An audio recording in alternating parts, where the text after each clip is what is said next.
Hi, Sudis. How are you doing? Welcome to Naya Sim. Naya, thank you so much for the support. Hope you all are great.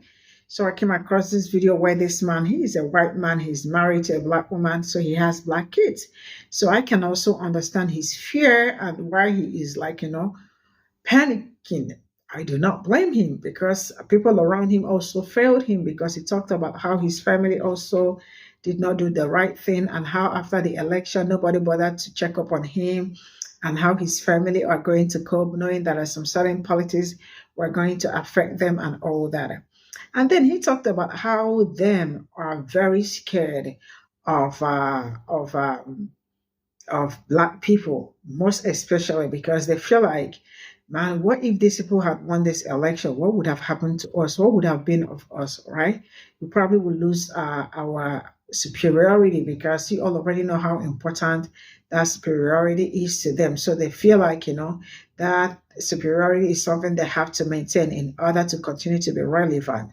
But then, if you come to think of it, check around, like, and if not for that superiority, what do they have, right? So they are trying as much as they can to maintain that and hold it. And if you all check around, you all will understand why they've been holding the power. Because they feel like we, black people that look like me, are going to also pay them back in their own coin. And then I keep asking each time they talk about it, they don't want to be the minority. That also shows you how they are very much aware how they treat black people. Let's get into this video. This is not in my video, but it's about goddamn time a Trump supporter was honest. And I've been talking about this a lot. Trump sold the idea to white people that he's the great white Jesus. He sold the idea that there's a great white genocide or the great replacement theory. And of course, this person's gonna hide their face.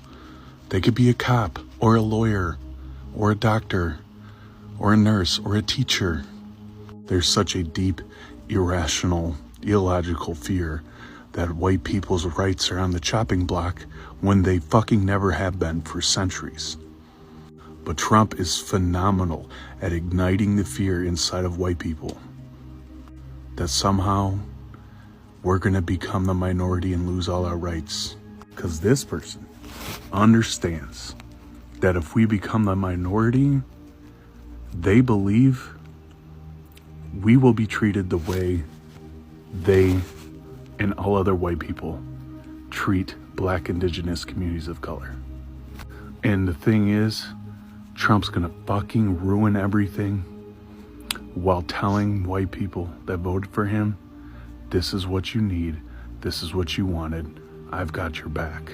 It's such a narcissistic, abusive relationship that, again, Trump can do anything he fucking wants and will victimize himself, and all his supporters will be like, yeah, he is the victim. But hey, this person's at least speaking the truth, because this is why 3 out of 5 white men voted for Trump and 1 out of 2 white women voted for Trump. All the other bullshit they're trying to sell you as to reasons why they voted for Trump, the economy, all this other bullshit, this is the real reason. So I'm just doing my morning walkthrough of videos and comments, and there's a video about how, Trump is probably not going to sign transition documents or carry out some other form of criminal behavior. And I'm seeing white people in the comments be like, oh my God, what can be done? I can't believe this is happening. Like, what the fuck, dude? Y'all know who this man is. He's told us. This was a fucking open book test, bro. He told us exactly what he was about to do. This man does not give a shit about morals, ethics, criminal behavior, any of it. He does whatever he wants. We know this. He's been like this for 8 years when it comes to the presidential race or his presidency. This collective, like, oh my God, is done. Like, nobody believes you. We knew what we were getting. 3 out of 5 white men voted for Trump. 1 out of 2 white women voted for Trump. And every single one of them knew exactly what the fuck they were doing and choosing. He carried out a whole bunch of illegal shit in his first term. And he's gonna do it again.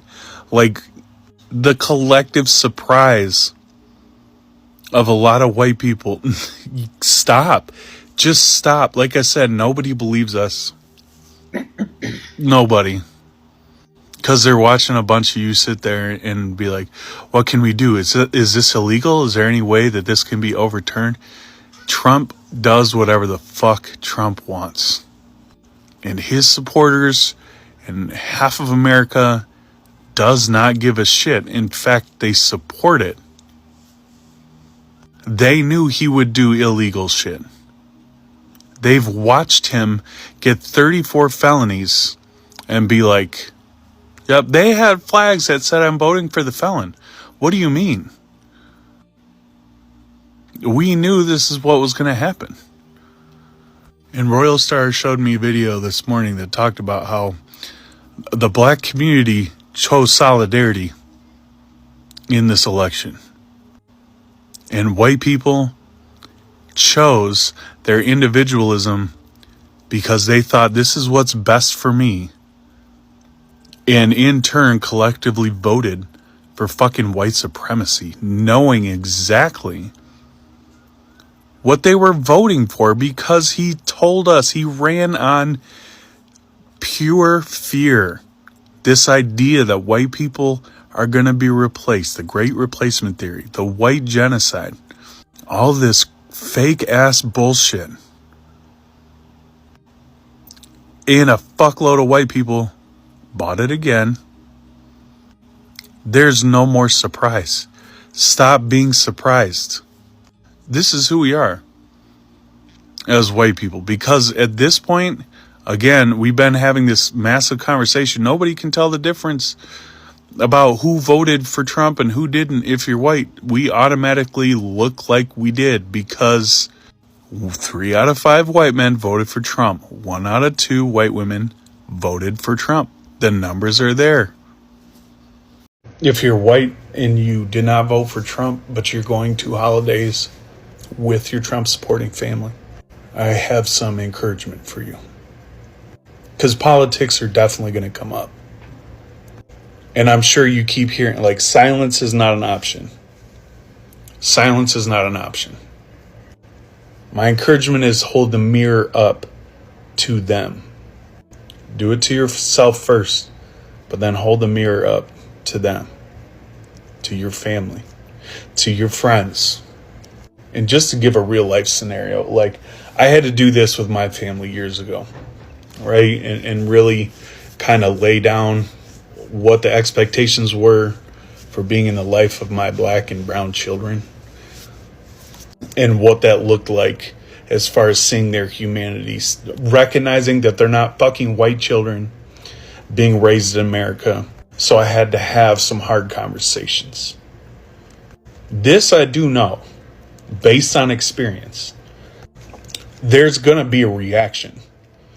Whether your fucking family members are apolitical, Trump supporters, libertarian, whatever, there's going to be a reaction when you push back against their morals and ethics and values.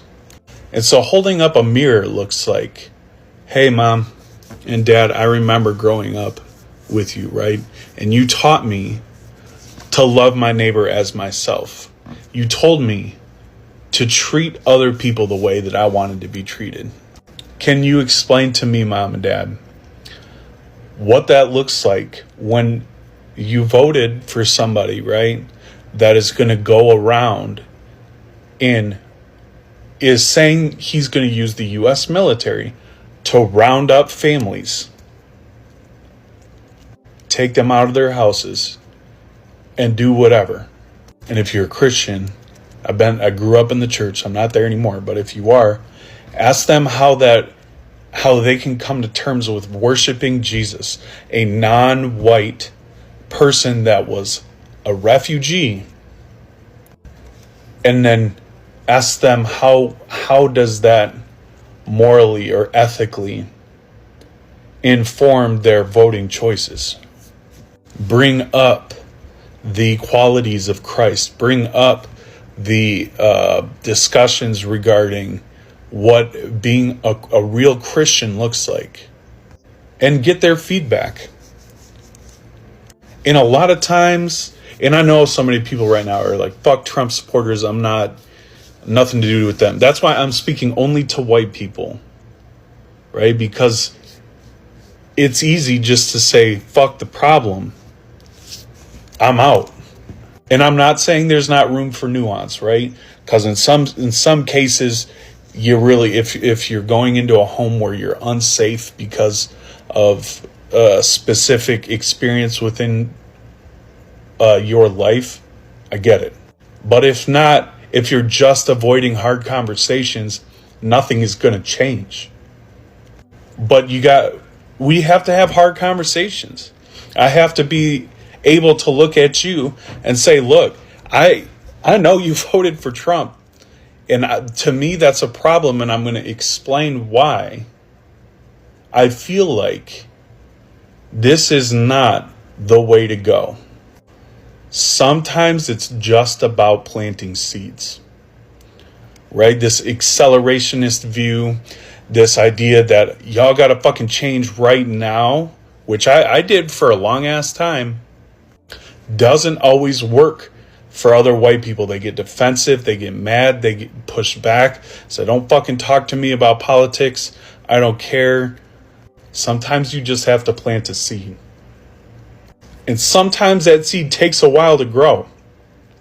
But you got to keep watering it. You got to keep talking. You got to keep having conversations. You got to draw the humanity out, as fucked up as that sounds, of other white people. You have to drag out the empathy, or help create it, or feed it, or help your Trump family members to believe that they can see other humans that are not white as human beings. I am not saying this is going to be easy. I know this shit is hard. I've done it, and I've lost a lot. But I've also gained a lot. And if we want to see any forward movement in this country, white people have to give a fuck about other people, including us, not just non-white families, for Black, Indigenous, communities of color, but we have to give a fuck about each other. And if I care about you and I care enough to create fucking change, I'm going to push back on your moral and ethical stances if you voted for Trump. I still have conversations to this day with people that are Trump supporters, and I stand my ground. And I won't, and I am very straightforward about where I stand, and very straightforward about how I think their views are dangerous. If you want to create change, it's not going to be comfortable. Do it anyways. Because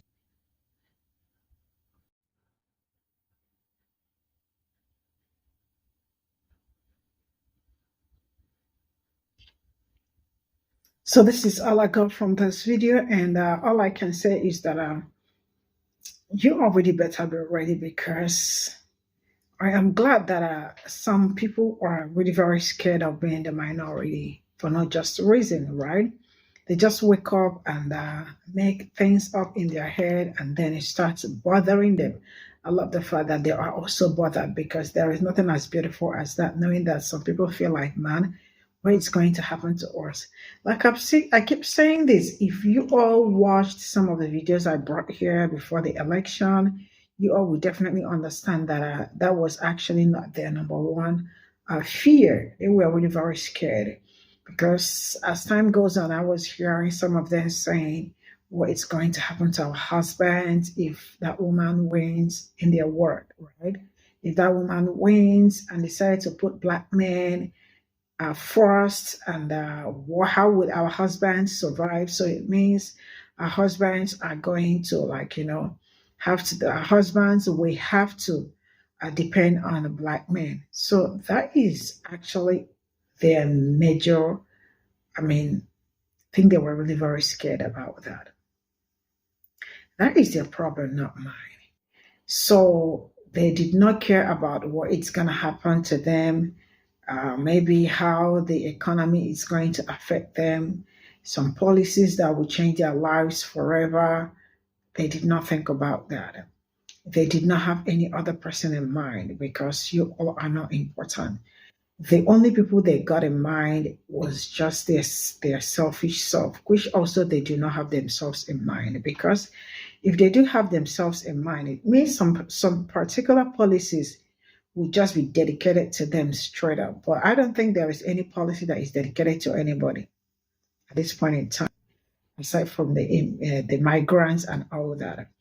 And I do not also see where they will say petrol or a gallon of petrol, you will have to buy it $1 and someone else will have to buy it. Other people will have to buy it $10 and all of that. It is just people being selfish. It is just people being greedy. It is just people wanting to maintain the power. It is just people looking for a way to keep the power. It is just people also, I see people that are scared, people that do not want to lose what they have. And what do you people have? Just check around. Check most of the things that has been going on. They feel like if anything happens, these people will just take over and make us the minority. Now, and that also tells you that they really do know that there is how they treat people that look like me. Because if you are scared of minorities or being turned to the minorities, or being turned minority or being treated like minority, you absolutely know that you are not, there is something you people are not doing right. But you people are not ready to have this conversation. You people are not ready to tell yourselves the truth. Not until you all are ready to have this conversation, you all would definitely know that a majority of you have really been very unfair to people that look like me. And for the person talking, okay, for him saying about, okay, yeah, and I also understand his fear because this man is married to a black woman and he has uh, mixed children. So you all already know the time it is.